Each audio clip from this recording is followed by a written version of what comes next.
Radio Alise Plus programmā skan ziņas bez robežām. Studijā Juris Saukāns. Patlaban 10. jūnijā, otrdienā, ir augošs mēnesis pilnmēnesis fāzē. Īsts pilnmēnesis būs rīt 11. jūnijā.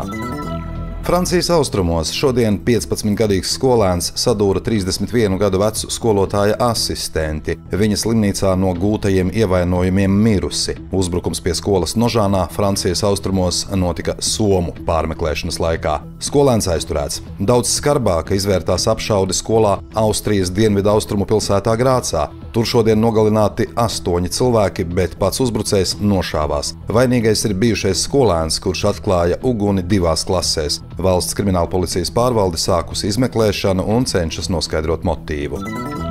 Meksikā varas iestādes nelegālās narkotiku laboratorijās konfiscēja gandrīz 42 tonnas metamfetamīna. Par to paziņojusi Meksikas valdība. Konfiscētā metamfetamīna melnā tirgus vērtība ir aptuveni 1 miljards meksikāņu peso, jeb apmēram 50 miljoni eiro. Narkotikas atrastas 5 slepenās laboratorijās Mičoakanas štatā valsts rietumos. Tur atrastas arī izeivielas narkotiku ražošanai.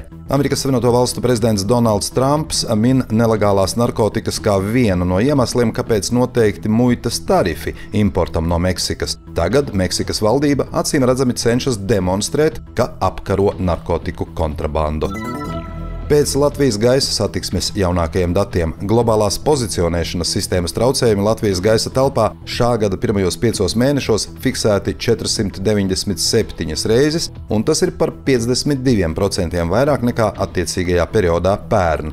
Februārī Lietuvas prezidenta padomnieks nacionālās drošības jautājumos Mārijus Česnulevičs sacīja, ka traucējumi saistīti ar Krievijas mēģinājumiem aizsargāties pret Ukrainas atbildes triecieniem Krievijas teritorijā. Viņš piebilda, ka Lietuva nav konkrēts mērķis, taču tagad Latvija, Lietuva, Igaunija un vēl 10 Eiropas Savienības dalību valstis vēstulē aicinājušas Eiropas komisiju reaģēt uz globālās navigācijas satelīta sistēmas traucēšanu Eiropas Savienībā, jo tas apdraud transportu, īpaši civilo aviāciju un kuģošanu. 13 valstu satiksmes un digitālo lietu ministri kopīgā vēstulē mudina Eiropas komisiju nekavējoties un koordinēti reaģēt uz traucējumiem, kas tiek radīti no Krievijas un Baltkrievijas.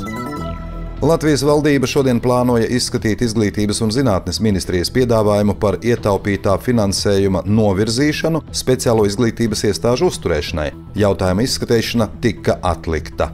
Finansējums uzturēšanas izdevumiem speciālās izglītības iestādēm, kas nodrošina internāta pakalpojumu, nav pārskatīts un palielināts kopš 2007. gada. Vairākus gadus izglītības iestāžu vadītāji uz nepietiekamo finansējumu ir vērsuši uzmanību un pat draudējuši vērsties tiesā, ja netiks atrasts risinājums. Izglītības zinātnes ministrija kā pagaidu risinājumu piedāvāja novirzīt šim mērķim pāri palikušo finansējumu no pedagoģu darba samaksas mērķa dotācijas. Uz gada sākumu šis atlikums sastādīja vairāk nekā 300 000 eiro. Izglītības un zinātnes ministrija nevar paskaidrot, kāpēc jautājuma izskatīšana valdībā atlikta. Viens no iespējamajiem iemesliem varētu būt finanšu ministrijas iebildumi.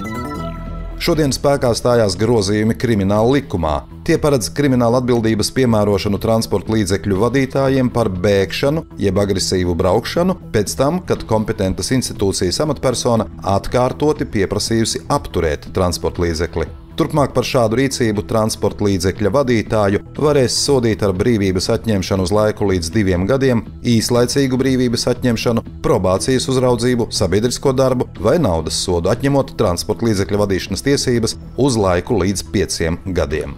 Studijā bija Juris Saukāns. Par ziņu bez robežām satura atbildes Alise Plus projektu finansē Mediju atbalsta fonds no Latvijas valsts budžeta līdzekļiem.